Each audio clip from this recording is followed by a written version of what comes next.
la ley de Ampère, la fuerza. Vamos a terminar el día de hoy con este tema de la ley de Ampère.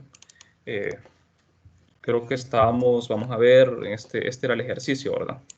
Era sobre un cilindro infinito y una corriente infinita filamental. Y debemos calcular la fuerza ejercida sobre un segmento de la corriente. Bueno, entonces vamos a ver, esto lo hicimos, creo, ¿verdad? Esto lo habíamos hecho, planteamos los vectores,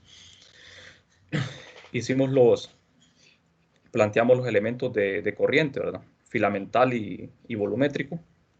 Dejamos el área de circular del cilindro en términos de A, así. Bueno, entonces teníamos estas dos integrales, ¿verdad? La integral que hay que resolver es esta. Ajá.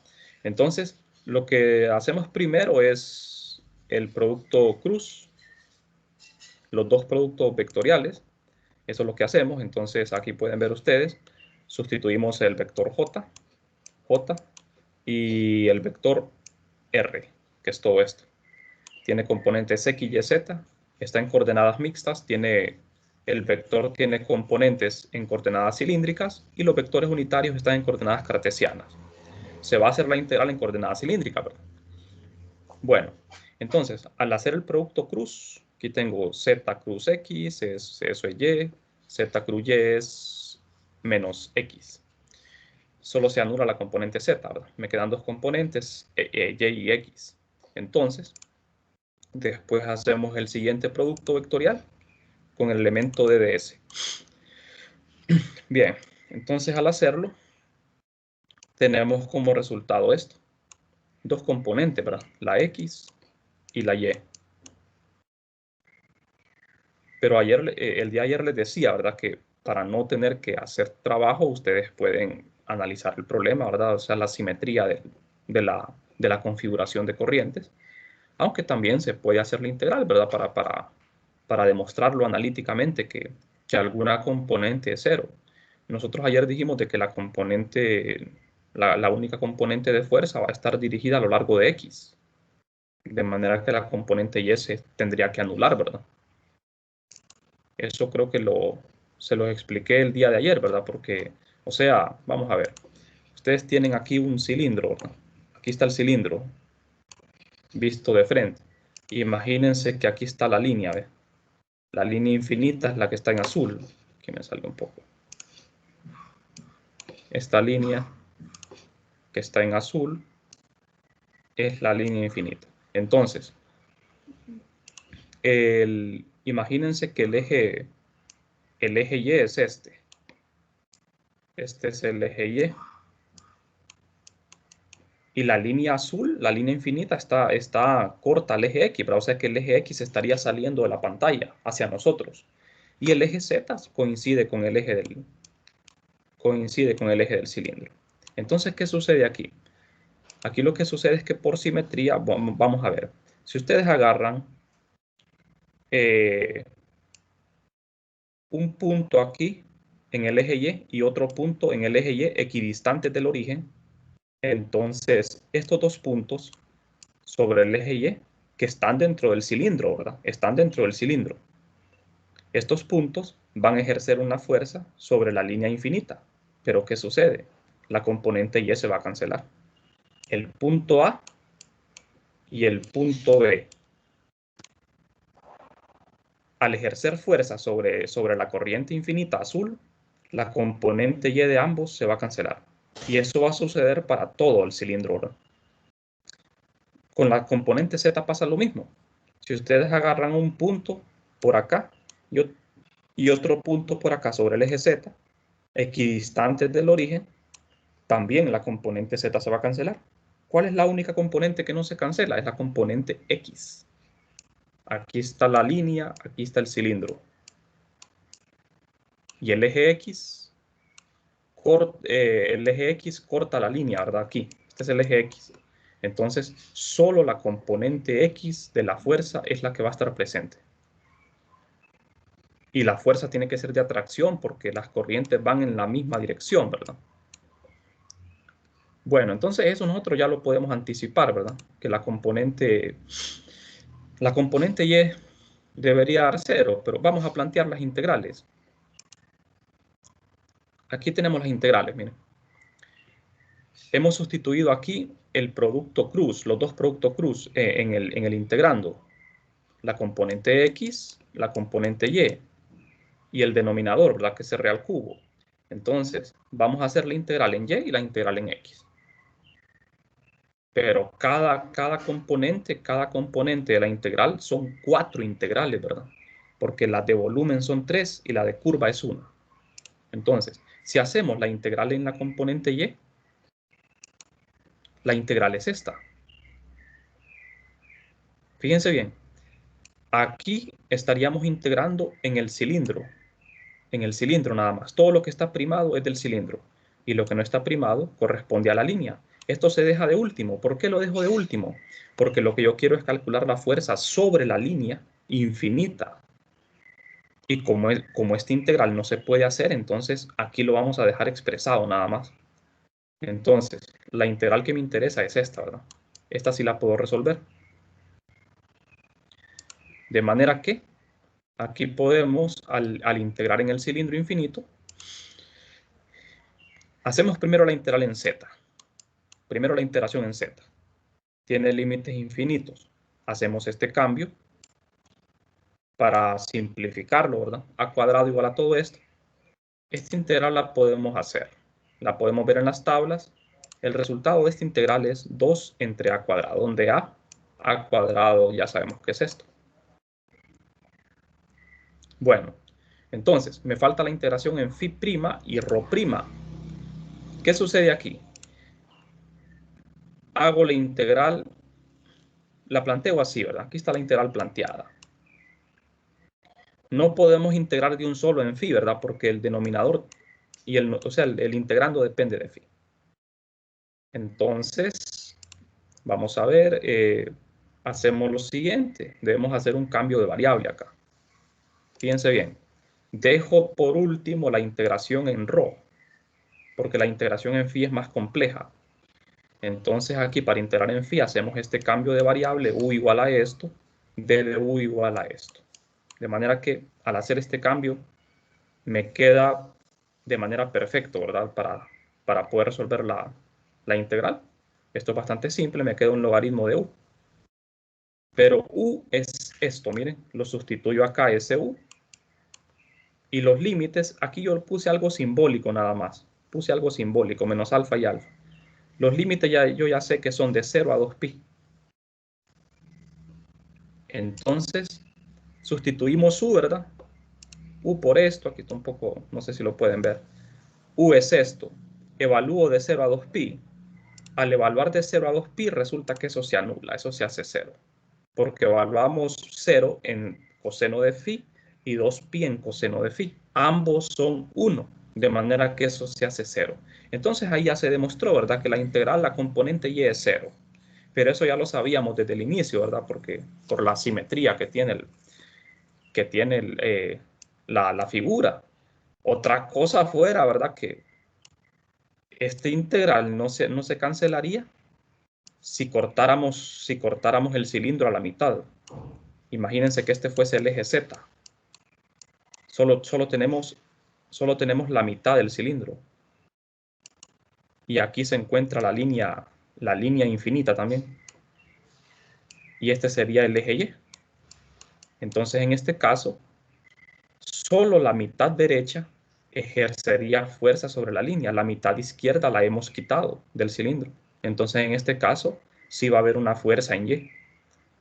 Pero como la simetría del problema, si ustedes se paran sobre la línea infinita, ustedes van a observar igual cantidad de corriente a la izquierda y a la derecha. Entonces, por eso la componente Y se va a cancelar. Eso es lo que hemos demostrado, ¿verdad? Bueno, ahora vamos con la componente Y, X. Aquí sí vamos a ocupar más trabajo, ¿verdad? Planteamos la integral así. La resolvemos de la misma forma. Primero integramos sobre el cilindro infinito. Y dejamos de último la integral sobre la línea. Entonces, estas integrales son parecidas, ¿verdad? Integramos en z aquí primero z'. Como ven, al integrar en z', el mismo cambio variable, hacemos lo mismo y el resultado es el mismo de antes, es 2 sobre a cuadrado de esta integral.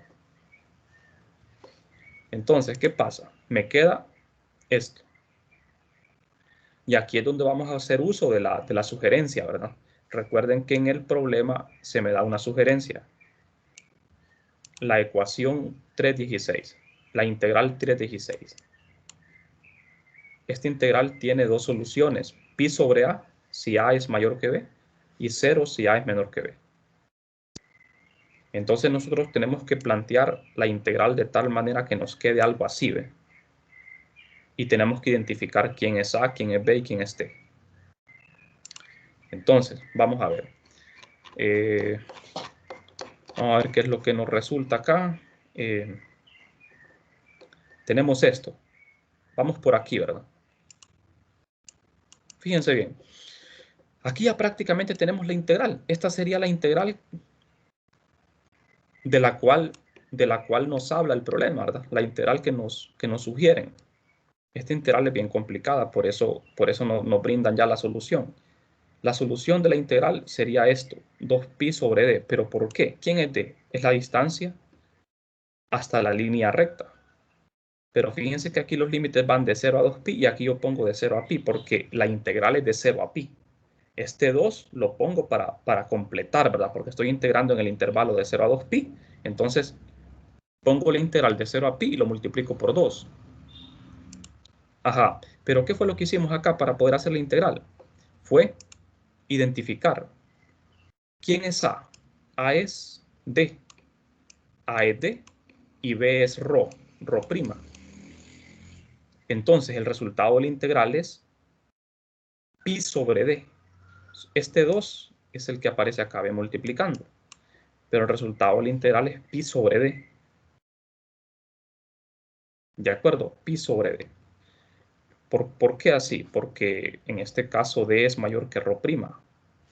D es mayor que rho, o sea, es lo mismo que decir que A es mayor que B. Así como lo plantea la integral. Si A es mayor que B, entonces el resultado de la integral es pi sobre D, o sea, pi sobre A, en este caso A es D. Ese es el resultado de la integral, ¿verdad? Entonces aquí ya solo era de identificar quién era A y quién era B. ¿De acuerdo? Bueno, entonces ya prácticamente lo tenemos, ¿verdad? Ahora ese 2pi sobre D lo sustituimos acá. Y hacemos la última integral en rho prima. 2pi sobre d es constante, entonces saca acá de la integral y se integra en rho prima. Al integrar esto en rho prima me queda rho prima al cuadrado entre 2 evaluado de 0 a a. Estamos integrando en el cilindro, ¿verdad? Bueno, entonces el resultado final aquí sería esto. Ya simplificado es 2pi por a cuadrado entre d. Ese es el resultado. Bueno, pero falta la integración en la línea infinita, ¿verdad? Aquí este es el resultado de la integral sobre el cilindro infinito. Pero me falta integrar sobre la línea infinita. Entonces, esto lo multiplicamos por la integral sobre la línea infinita. Pero esta integral ya saben ustedes que no se puede hacer, ¿verdad? Porque no converge. Entonces, ¿qué hacemos? Expresamos esto como una ecuación diferencial. Así. Lo expresamos como una ecuación diferencial. O sea, en vez de f, ponemos un diferencial de fuerza. Y aquí en vez del integral, un diferencial d de z. D de z. Y lo pasamos a dividir acá. Y en el lado derecho me queda menos mu. Lo que está multiplicando a la integral, ¿verdad? Menos mu por i prima entre 2pi por d. Eso es todo. Y en la dirección de menos x, miren. La fuerza es de atracción porque va en la dirección de menos x. Aquí está la línea. Aquí está el cilindro. Y este es el eje x. Entonces, Recuerden que el origen lo tenemos aquí, ¿verdad? En el centro del cilindro. Ahí pusimos el origen. Ahí pusimos el origen. X positivo es este. X negativo es este eje. Entonces, la fuerza sobre un segmento del alambre, sobre un pequeño segmento de DZ, sobre un pequeño segmento de DZ, va dirigida en la dirección de X negativo. ¿Estamos? Va dirigido en X negativo. Bueno, entonces es un resultado parecido al que obtuvimos cuando hicimos el problema de las dos líneas infinitas, ¿verdad? Bueno, no sé si tienen preguntas.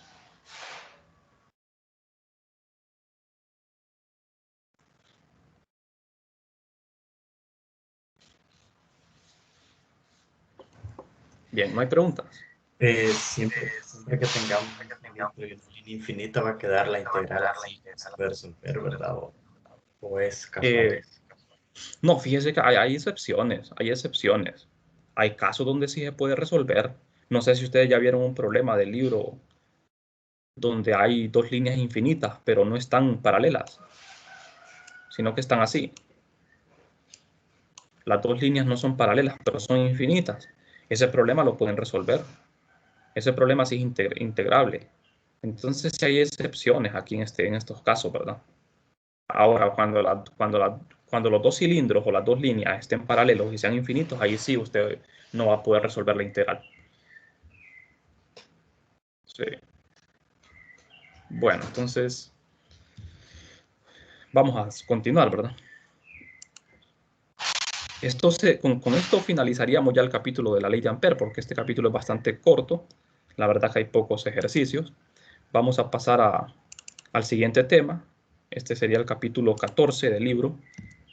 Tenemos que comenzar esta semana, ¿verdad? Porque la otra semana debemos terminar con este tema. Debemos ir avanzando, ¿verdad? Nosotros. El examen es el lunes, el examen es del capítulo 12-13. Y este capítulo 14, el 14 y el 15 serían para el segundo examen. Bueno, entonces vamos a aprovechar de comenzar. El tema es inducción magnética. Para este tema, la inducción, nosotros necesitamos el resultado de la ley de Ampère, ¿verdad? De ahí vamos a derivar lo que es la ley de Biot-Savart. Bueno, entonces, vamos a comenzar. Esto que tenemos acá es la ley de Biot-Savart. Quiero decir la ley de Ampère. La ley de la fuerza entre circuitos, ¿verdad? Entre corrientes. Nosotros queremos obtener una nueva magnitud a partir de la fuerza, así como lo hicimos con la ley de Coulomb. Ustedes se acuerdan que la ley de Coulomb es la fuerza entre carga, ¿verdad? Solo para recordar un poco acá, ¿verdad? Tenemos la constante de Coulomb, el producto de las cargas y la distancia que las separa. Entonces, de la ley de fuerza de Coulomb, yo obtenía el campo eléctrico, ¿se acuerdan, verdad? Entonces, lo mismo vamos a hacer acá. Tenemos la fuerza entre corrientes y a partir de esta expresión vamos a obtener una nueva expresión a la que vamos a llamar el campo magnético. Entonces, esto es bien sencillo. Tomamos la ley de Ampère. ¿Qué hacemos? Ordenamos esto de forma diferente.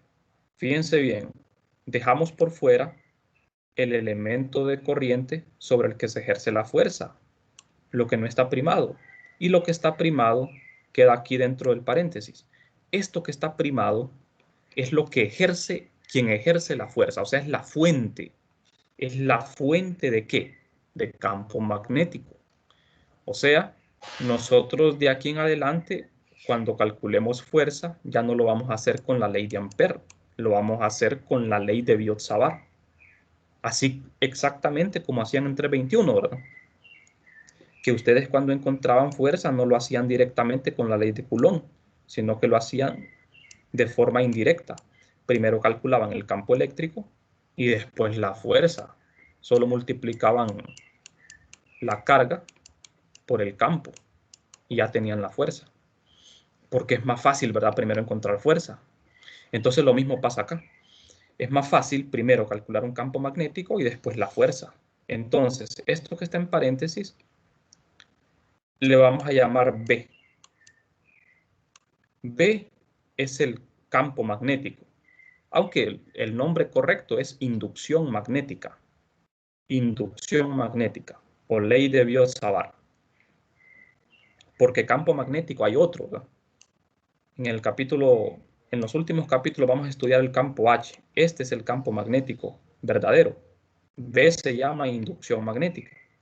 Entonces, el campo magnético así quedaría definido como el producto cruz, fíjense bien, del elemento de corriente primado con el vector de posición.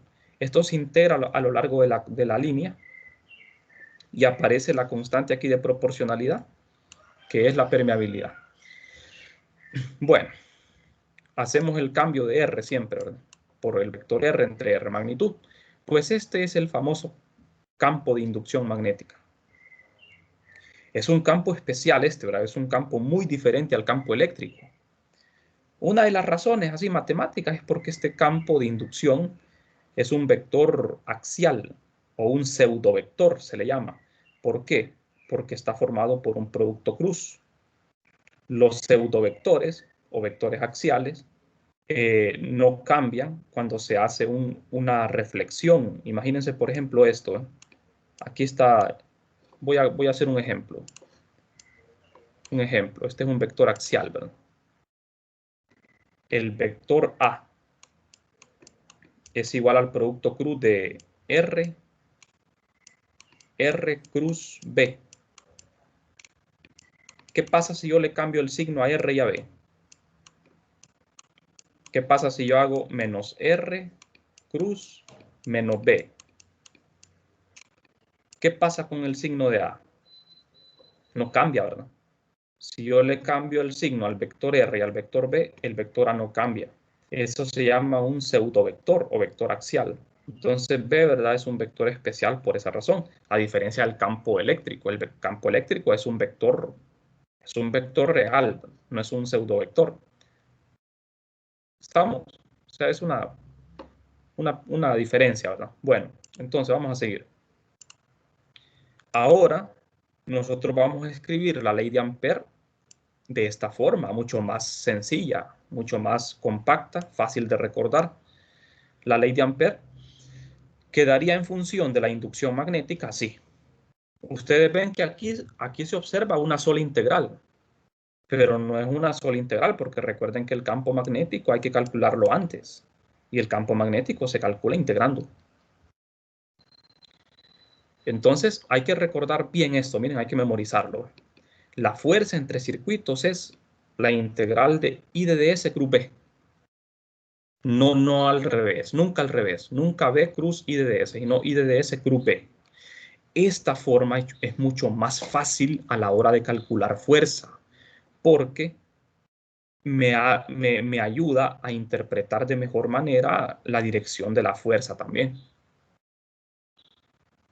¿De acuerdo? Me ayuda bastante esta forma en vez de la ley de Ampère, ¿verdad? Que es una integral enorme.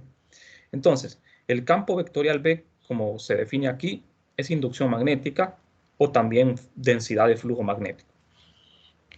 Bien, también se le conoce como la ley de Biot-Savart. Bueno, vamos a hacer una analogía, jóvenes, con el caso eléctrico. Lo que les estaba platicando, ¿verdad? La ley de Coulomb. Tenemos que la ley de Coulomb es esto, la fuerza entre cargas. Entonces, de la ley de Coulomb, yo obtengo el campo eléctrico, simplemente factorizando una de las cargas, ¿verdad? La carga que no está primada, porque la carga que está primada es la carga fuente, la que ejerce la fuerza, es la fuente del campo eléctrico.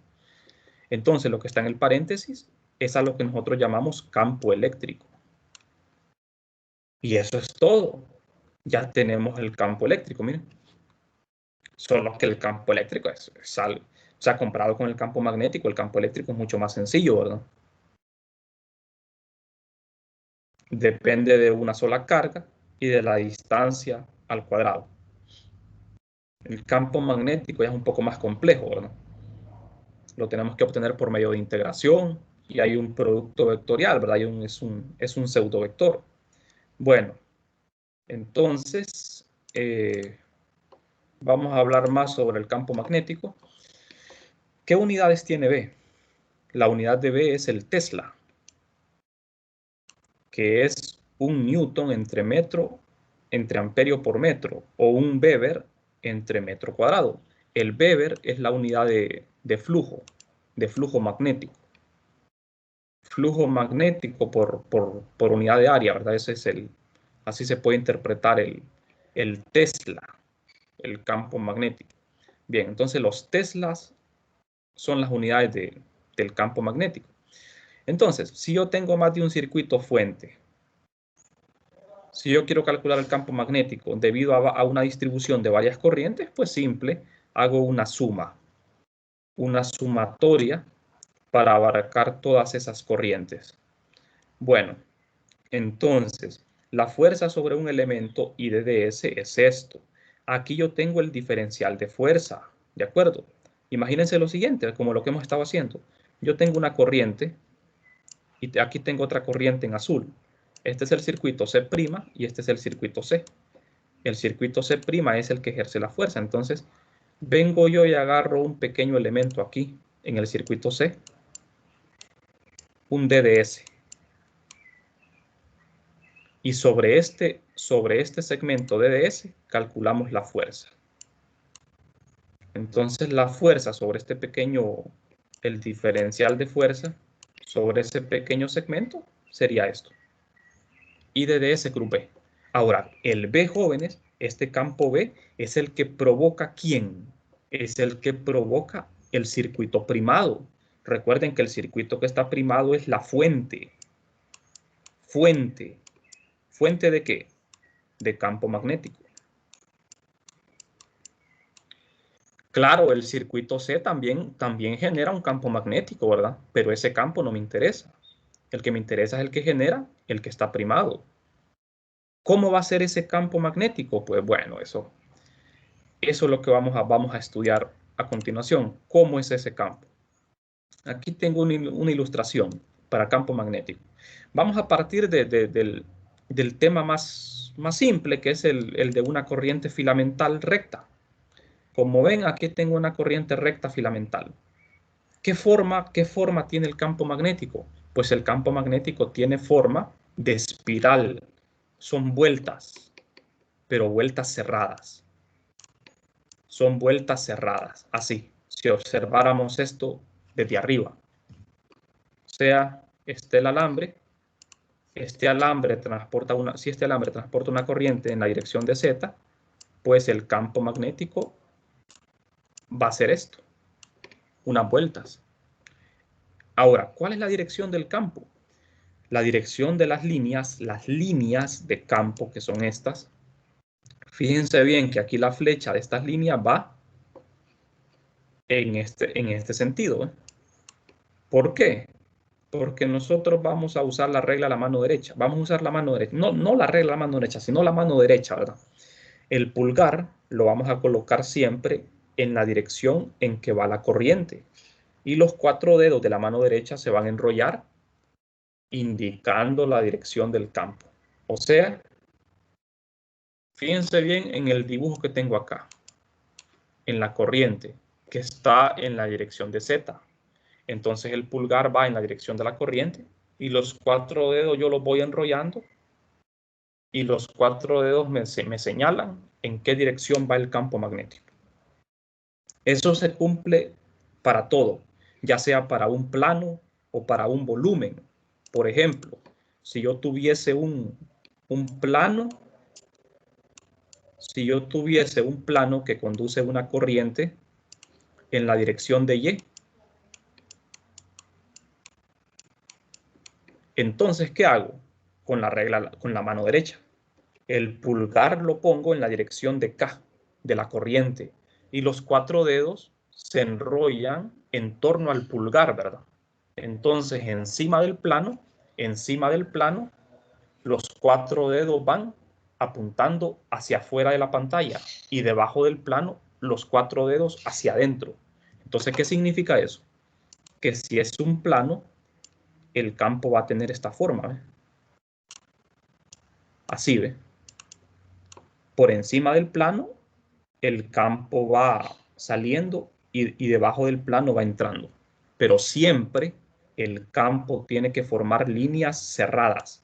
Esa, jóvenes, es una de las grandes diferencias entre campo magnético y eléctrico. Ustedes recordarán que el campo eléctrico, las líneas de campo eléctrico no son cerradas, son abiertas. Aquí tengo una carga positiva y una negativa. ¿Cómo son las líneas de campo?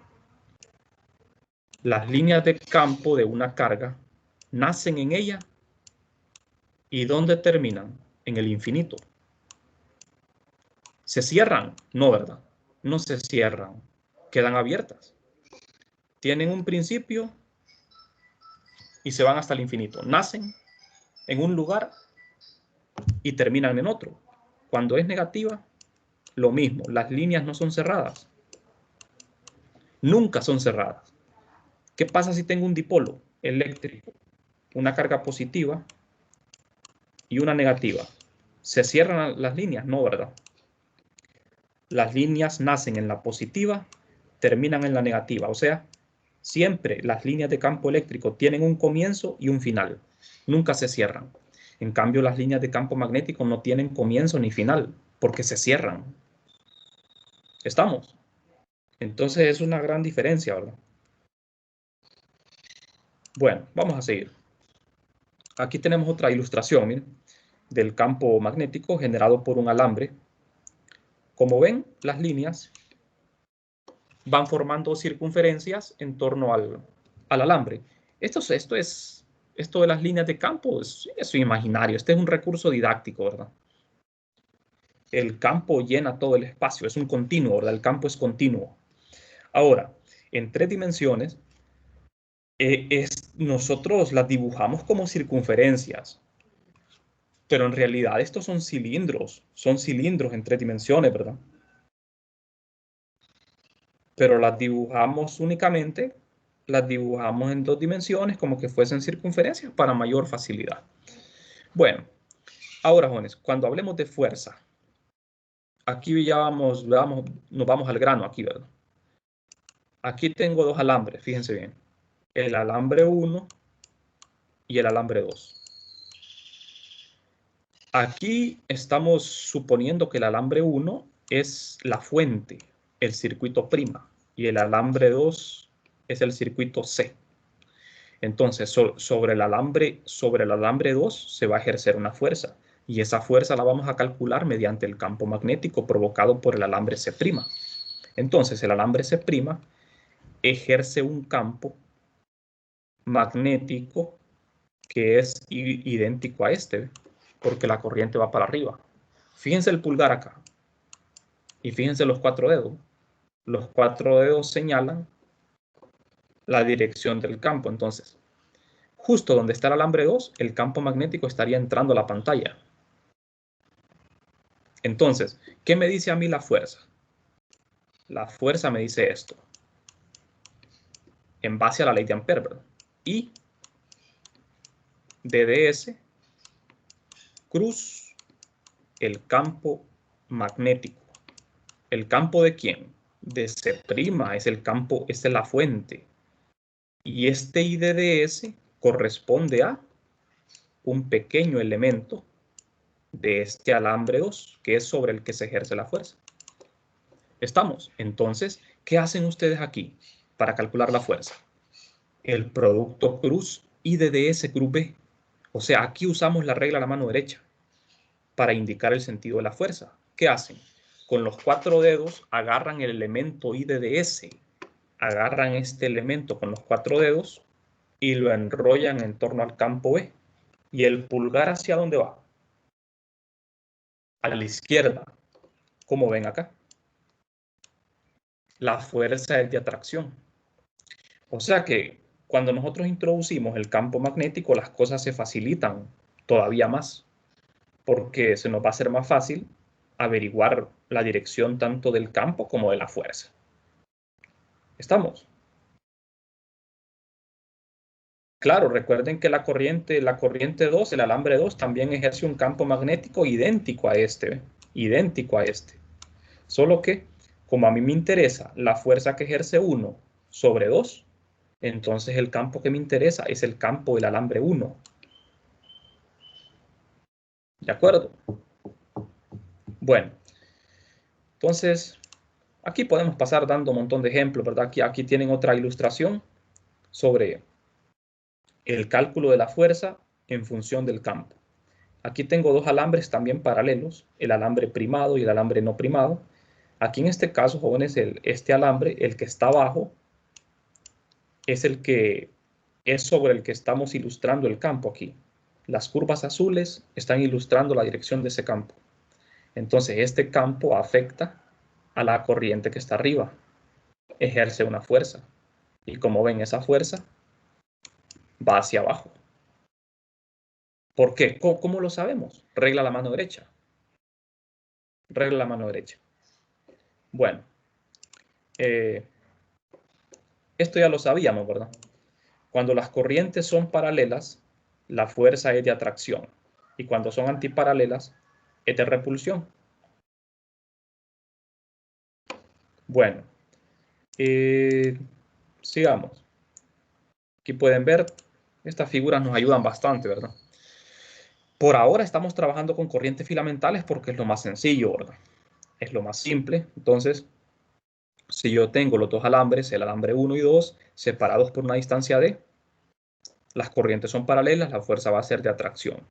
Entonces, aquí tengo ilustrado las líneas de campo del alambre 1, siguiendo la mano derecha, ¿verdad?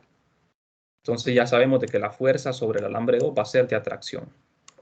Por lo que ya les mencionaba, simplemente con esto, de ahora en adelante, con esta formulita, ustedes van a calcular la fuerza.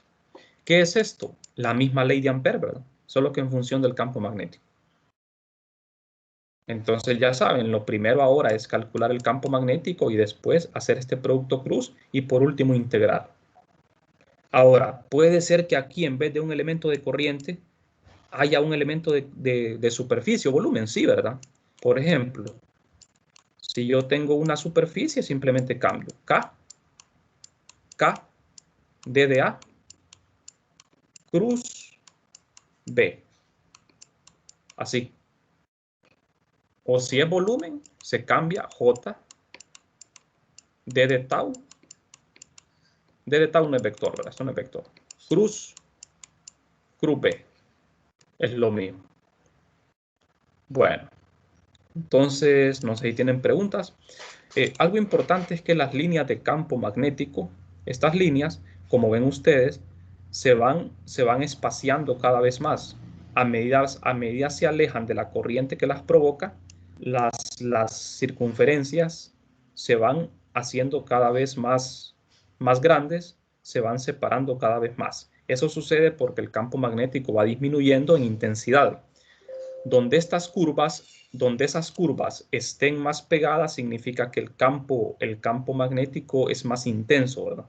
Es más intenso porque depende de 1 sobre R al cubo. Bueno, vamos a seguir. No sé si tienen preguntas, jóvenes, hasta acá.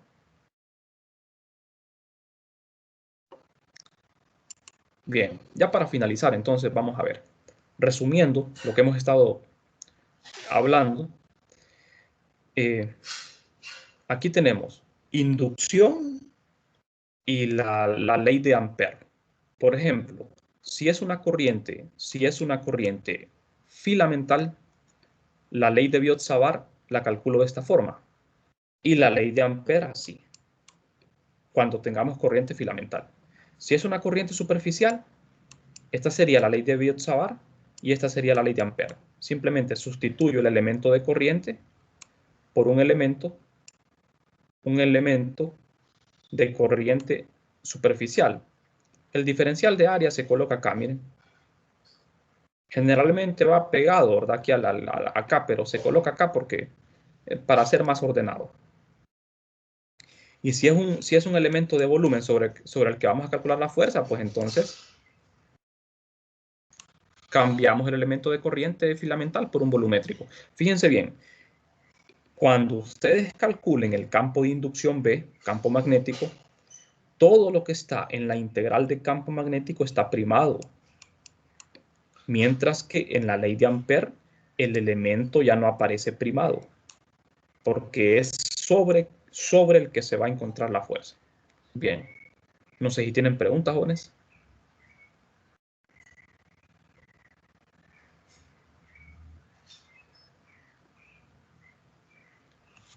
No sé si hay alguna pregunta.